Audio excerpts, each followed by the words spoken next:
essa, hein? Um projeto de lei proposto inclusive pelo senador Cleitinho, do Republicanos, quer vetar a utilização de questões com viés ideológico no Enem em concursos públicos e também em vestibulares de universidades públicas no Brasil. O parlamentar está argumentando que as avaliações devem buscar imparcialidade a fim de promover o pensamento crítico independente do viés ideológico dos examinadores. Diegão, eu começo por você. O que você achou aí desse projeto, hein?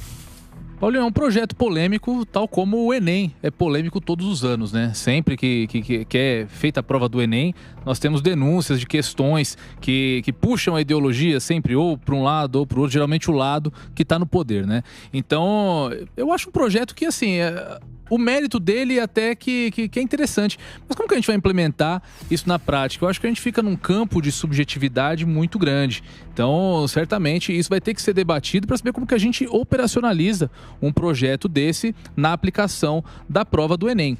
Eu acho que até tem grandes chances de ser aprovado pelo perfil do nosso parlamento, mas eu acho que vai ser muito difícil de conseguir implementar. Só para entender, o que seria uma questão ideológica, Paulinho Loyola? Como é que você define isso? Acho o Cleitinho absolutamente equivocado nesse processo, né? Primeiro que tudo é ideológico, ninguém é isento. Então, igual ao projeto lá do filho do Bolsonaro, que tentou impedir questões ideológicas na lei orçamentária, que é só mais um símbolo, é só mais um sinal do péssimo nível de produção legislativa brasileira. Porque é algo absolutamente impossível de ser delimitado, é algo absolutamente impossível de ser legislado. Ideologia vai existir em tudo e o tempo inteiro, nada é 100% técnico. Então, na verdade, é mais um elemento que o Cleitinho vem trazendo. O Cleitinho que teve para quem não o conhece, teve uma carreira absolutamente meteórica na política, saiu ali de vereança para o Senado, justamente com esse tipo de projeto que engana as pessoas. Porque esse é um projeto absolutamente feito para enganar. Ele certamente sabe disso.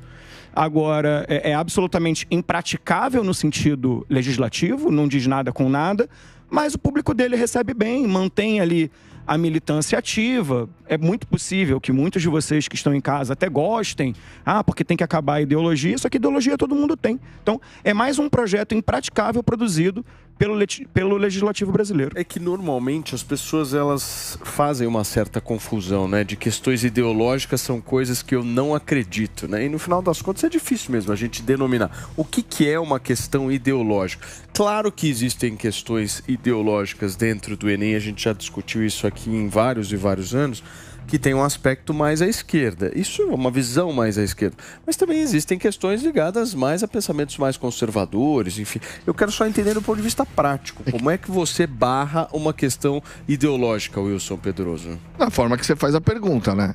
O gatilho dessa legislação, que já devia ter alguma coisa acontecendo, mas o gatilho foi que uma das questões do Enem era colocando o agronegócio como responsável pelo desmatamento, sabe? Sendo muito claro. É uma coisa que o agronegócio, a gente sabe que foi um dos pontos principais de apoio do governo Bolsonaro. Ou seja, então, acaba tendo um pouco de cheiro de ideologia, porque você também não pode colocar a culpa só no agronegócio para o desmatamento. Ou você acha que é o agronegócio que é o grande responsável pelo desmatamento na floresta? Não é. Pode até ter alguns, como em qualquer outras áreas, mas não é o agronegócio que é responsável pelo desmatamento da Mata Atlântica. Então, tem que ter... nesse viés que vem a história do projeto de lei do senador Cleitinho. Porque em cima dessa pergunta foi o gatilho para o projeto de lei, para o projeto de lei. Como é que fica a liberdade de cátedra nessa história? Se você desapareceria. Se você impõe de alguma forma esses critérios, como é que ficaria? Então, o Cleitinho foi absolutamente ingênuo nisso aí. E porque ele se indigna com algumas coisas e acha que uma lei com 1 ou 2 artigos, são 2 artigos, que vai resolver todas as coisas. Mania que as pessoas têm de acharem que vão resolver com lei questões ideológicas. Tem que haver liberdade de cátedra. Tem que exercitar no aluno a ampla corrente de ideias, tudo isso é normal. O que está errado, Paulo, é o Enem. Aí sim ele devia ter mexido. Não tem sentido um país ter um governo federal que faça uma prova que vai orientar todas as escolas do Brasil, inclusive as privadas, porque cada vez mais o Enem passa a ser o caminho de escolha para a faculdade, então as escolas vão ter que ensinar a passar no Enem e apenas com a prova do Enem o governo federal acaba controlando todo o pensamento das escolas brasileiras. É aí que está o erro, mas sempre querem consertar uma infecção generalizada com o uso de band-aid e não vai resolver. O que tinha me pedido, Renato? Vamos lá, alguns pontos aqui. Primeiro, liberdade de cátedra não pode ser confundida com liberdade de expressão. O professor dentro da sala de aula ele tem audiência cativa dos alunos, ou seja, ele não pode se utilizar desse espaço para ele ensinar o que ele bem entender. Ok? Ele precisa seguir, no mínimo, algumas normativas. Não adianta estar falando de matemática e querer falar de colocar política no meio. Isso são alguns pontos. Segundo, eu também discordo do projeto. Acho que é inexequível.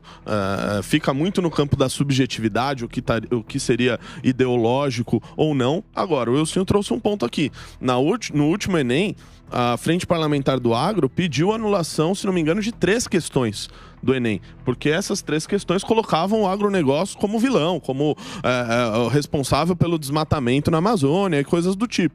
Isso foi discutido depois. Eu acho que sempre que tiver qualquer tipo de questão que gere esse tipo de dúvida, acho que todo mundo tem os mecanismos necessários para questionar, para buscar que essa questão ela seja anulada. Isso é normal, acho que em qualquer tipo de prova, e acho que talvez seja o jeito melhor, de fato, de encaminhar essa questão. E o Diegão? Não, é só um ponto que me chama a atenção, que no campo prático, trazendo essa discussão para o que vai acontecer na sociedade, será que uma questão do Enem tem a capacidade de influenciar o pensamento de um aluno? O Diogo trouxe aqui uma analogia interessante, é tratar aí um paciente terminal com um band-aid. Se o aluno está recebendo esse tipo de questão e leu a sua prova e não viu nenhum problema numa questão que diz que o agronegócio é responsável pelo desmatamento, é porque nós temos um problema de base aí gigantesco. Ele vem sendo ensinado assim, pelo menos nos últimos 10 anos. Então, realmente, sob esse ponto de vista, o projeto, além de ser inexequível, ele, ainda que fosse exequível, teria pouco resultado prático, porque não ataca a raiz do problema. Isso que o Diego fala é interessante, né? Porque a gente está vivendo uma lógica nova já há alguns anos, mas a cada ano com mais intensidade, de que os políticos, eles se baseiam pelos likes, né? Então, todas as ações dos políticos, os projetos de leis, eles por muitas vezes não são pautados do ponto de vista da eficácia, e sim da eficácia digital. Se você propõe um negócio desse na internet, é óbvio que isso vai agradar uma determinada bolha e vai fazer com que isso tenha um alcance relevante, um número de engajamento adequado e tal, e isso vai satisfazer. Agora, isso é o mundo. O outro mundo é o mundo real. O mundo real precisa de resultado, né? É complexo, é difícil, não é um projetinho tão simples de 2 artigos que vai resolver o negócio. Mas isso me preocupa muito, porque a classe política brasileira está se norteando por essa lógica. Paulinho, e não pela lógica do mundo real. E há um outro elemento que eu considero mais complexo, porque o Cleitinho, o senador Cleitinho, ao apresentar um projeto como esse, ele dá narrativa, ele dá espaço para uma esquerda ideológica também, ganhar força e ganhar likes também ao combater esse projeto. Então esse projeto não tem relevância prática alguma, esse projeto não será aprovado em hipótese alguma, e ele dá margem para os atores do outro lado ganharem força ao combaterem esse projeto. Então ele dá narrativa, ele dá combustível para aqueles que defendem o Enem e defendem questões como essas mencionadas no Enem, defenderem o seu ponto de vista e ganharem certa razoabilidade nessa defesa. Fala, Paulinho. Fazer um breve acréscimo aqui à questão do Acácio, lembrando que assim, ele falou da esquerda ideológica, que de fato é. Vamos lembrar que a direita também é ideológica, sim. Né? Acho que isso é importante pautar. Em relação à fala do Diogo, eu queria falar, e você já havia citado muito bem aqui, Paulo. O Diogo comentou que foi uma ação impensada, eu não vou lembrar exatamente o termo que você usou, Diogo, você me perguntou. Oi? Ingênua? Ingênua, então, aí é a minha discordância, justamente. Não tem nada de ingenuidade nesse processo, e é importante a gente entender que não tem nada de ingenuidade nesse processo. Porque o que se faz hoje na política brasileira é justamente isso. E a gente estava numa discussão aqui ainda agora, de, não tem que olhar os dados, tem que olhar a emoção. Faz parte também dessa sociedade do espetáculo, dessa busca por like. Tipo, se o monitoramento mostrou que a população quer mais, é o bandido preso, o bandido morto, eu vou defender isso. Ainda que isso não vá resolver o problema, e que sabe que não vai resolver o problema. Que se estudou, sabe que não vai resolver o problema.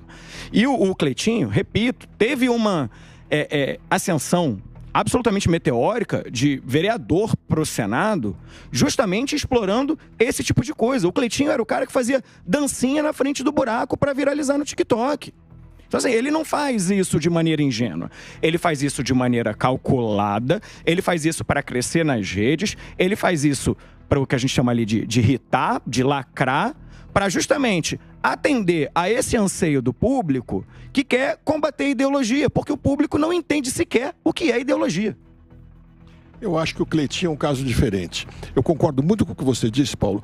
E o problema é que o parlamentar, quando ele faz isso para ganhar like, ele cresce. E na próxima eleição ele tem que ser maior, sem dúvida. Mas o país não ganha nada com isso, porque ele faz uma coisa para ele e não para o país. Ele não consegue entender que ele, em um certo momento, quando entra no Congresso, ele tem que deixar de ser um gerador de vídeos para a internet e sim ser um parlamentar que se relacione com os outros. A gente vê muitas vezes um parlamentar subir na tribuna, fazer um discurso parecendo que vai acolher os diferentes e de repente ele está com uma pedra enorme naquele diferente e corre para jogar isso na internet. Só acrescentar um elemento à sua ponderação. E quem criou esse tipo de política de like, quem começou a trabalhar melhor com as redes foi a esquerda. Depois de uns anos para cá, a direita acabou engolindo isso, especialmente pós-impeachment da Dilma, a direita soube operar melhor essas redes sociais. Mas é um fenômeno que surgiu na esquerda, esse tal lacrar, né? Se você for analisar, esse é um fenômeno, eu acho que do ponto de vista de médio e longo prazo, é um suicídio político. Sim. Porque eu me lembro, assim, com muita clareza, várias e várias vezes, a gente relatando notícias aqui na Jovem Pan, na época do governo Bolsonaro, em que era visível que o governo era pautado pelo Twitter. Sim. Então, se no Twitter estivessem de alguma forma reclamando, gritando e tal, não sei o quê, o governo mudava a direção. Eu olhava aquilo e falava, não é possível que um poder público vai se basear no que as pessoas do Twitter estão dizendo. Existe o mundo do Twitter, mas existe o mundo da vida real. E sabe qual é o efeito mais nefasto disso? Conforme essa lacração política foi ganhando força, o Centrão foi ganhando força junto. Sem dúvida. O Centrão foi ganhando força junto. Porque ficam os lacres de lacração de lado a lado e o Centrão vai passando a boiada com muita facilidade porque não tem ninguém para contra-argumentar, não tem ninguém para contrapor.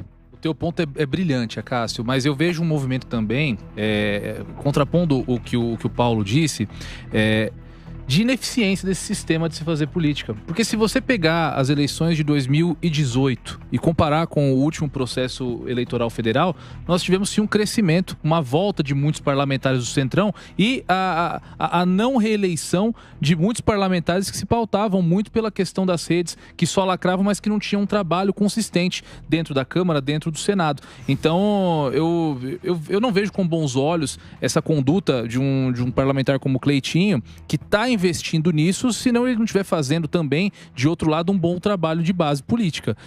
Porque, a longo prazo, isso está provado pelos 2 últimos processos eleitorais que não funciona. Nenhum político consegue viver só da rede social. Ele tem que ter um trabalho consistente na atividade parlamentar. Mas não é especificamente da rede social, porque a rede social é uma coisa mais nova e eu acho que eles vão viver um bom tempo enquanto parlamentares, enquanto buscando o voto proporcional.